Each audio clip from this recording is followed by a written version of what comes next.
During your talk, you spoke of Christian formation for all, adapted to our times and centered on communion and witness of the Christian way of being in life. In your diocese, at your level, in what form do you see it, and how do you plan to implement it?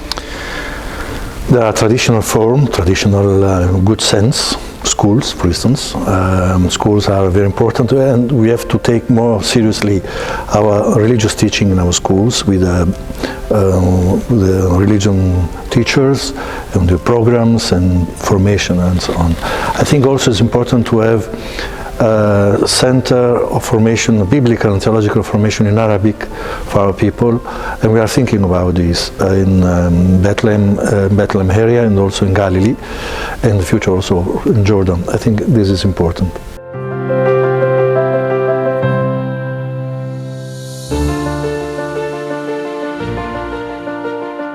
You also spoke of the formation of the clergy.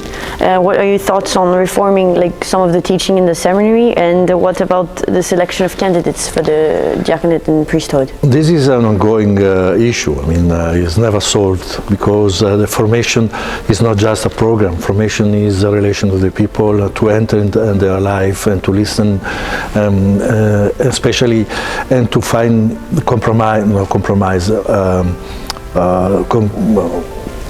point of meeting between realities on the ground and formation. The candidates is not always easy. But the first thing is, first of all, the studies.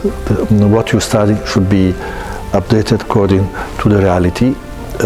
And then, of course, insist on the spiritual life, and at the same time also of the ability, is not always granted, ability to listen.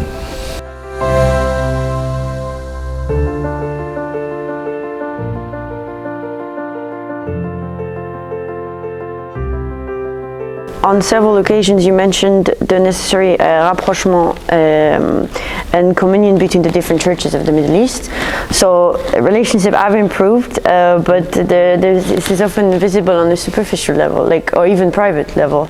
The average pilgrim will only see the status quo, for example, in the holy places. So what are your thoughts on that? First of all, it is true that the pilgrim who arrives in Holy Land and see the Holy Sepulchre and the Basilica of Nativity quite often is scandalized. But this is not all the reality of the relations among churches.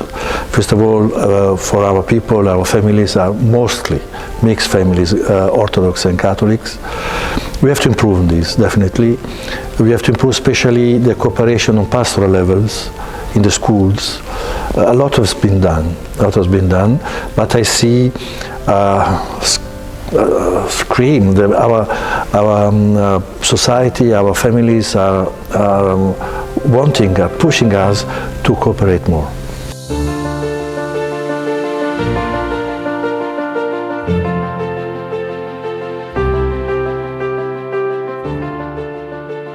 Many reproach the Church for its institutional character.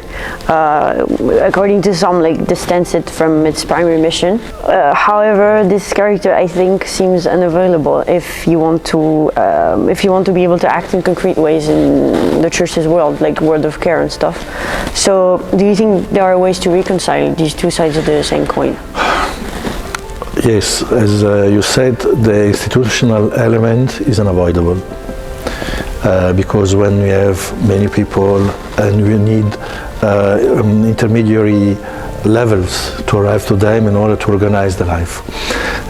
And the problem is to keep the balance between the institution and institutional level, with all what affects the institutional level, and the life of the people. I mean, when the institution is absorbing most of your energies so that you don't have time for the people, there is a problem. And even the opposite is the problem. If you want just to work with the people and neglect also the institutional level, then we have problems at the institution.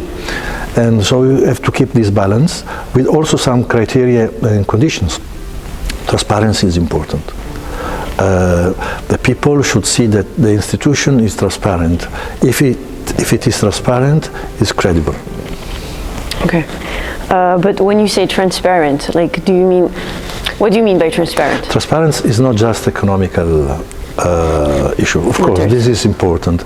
Transparency is a way you build your relations with others at the institutional level. I mean, how the decisions are taken, how you arrive to the people, how you to answer to them, should be an attitude very clear, very transparent, very understandable.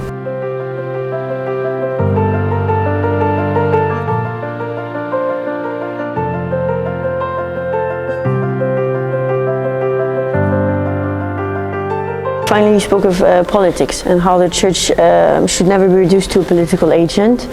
And you said she should always denounce the sin, but never the sinner. But often today, I found that everything is taken very personally. It's difficult for people to dissociate one's action from one's being. So how can the church still do that? And especially in the Holy Land, where people expect you to take sides, to defend them at least. Yeah, first of all, it is true that it's difficult to to distinguish the sin and the sinner.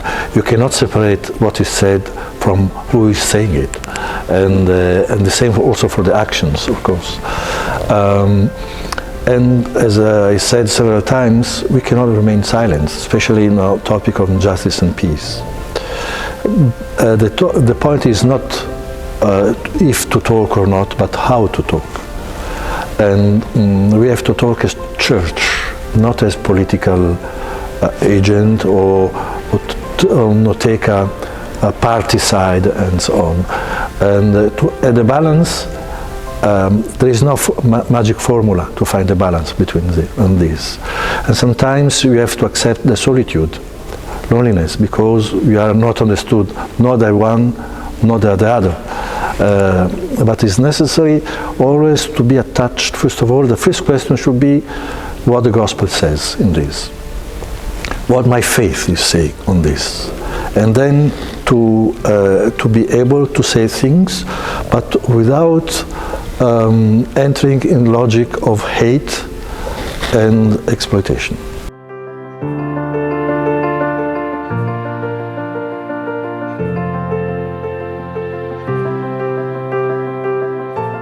Okay, and last question about evangelization. You talked about that as well. And so you said, like, if the church wants to avoid falling back into proselytism, you have to, like, evangelization has to be a way of being in life. And for that you mentioned to be inspired by the first apostolic model. But the first apostolic model, back then, there was Christians that had seen the risen Lord, and they were with the apostles. They heard it, the concrete reality of that. We today, we live in a world really far from that, a world of science, technology. So how can we get inspired by a model that seems really, really far away sometimes? Even in our world of science, technology, media, and so on, we remain human beings, made of flesh and spirit inside, of desire, of questions, of pain, suffering, and joy. This is part of our life, and we have to be there. And we cannot we cannot solve all the problems and so on, but we have to arrive to the heart of the people, and this technology cannot do. Artificial intelligence cannot arrive to the heart of the people. They cannot understand our desires and our suffering.